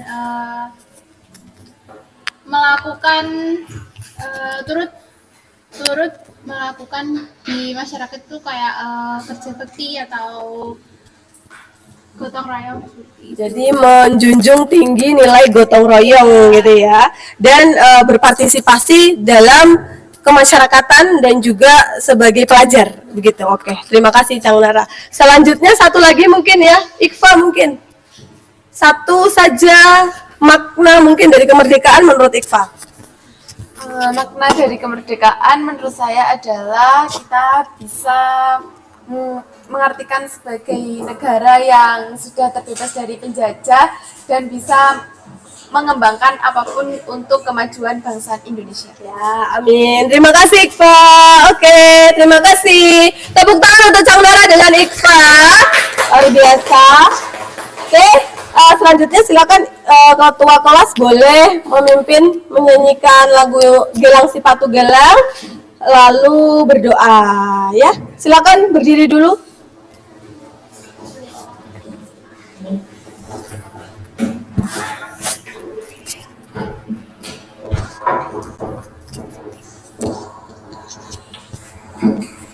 Teman-teman, sebelum kita pulang, biasanya mereka bisa nyanyikan lagu Patu Gelang. Dengan 1, 2, 3. Gelang sepatu gelang, gelang beramai-ramai. Mari pulang, marilah pulang, marilah pulang bersama-sama. Lagi. Mari pulang, marilah pulang, marilah pulang bersama-sama. Sayonara, sayonara, sampai berjumpa pulang. Sayonara, sayonara, sampai berjumpa pulang. Buat apa susah, buat apa susah, susah itu tak ada gunanya.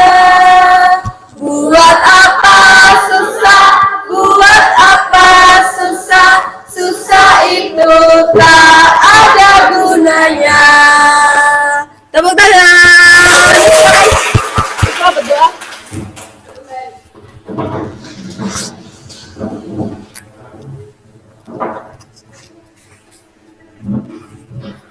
Sebelum mengakhiri pembelajaran pada hari ini, marilah kita berdoa menurut agama dan kepercayaan masing-masing. Berdoa mulai.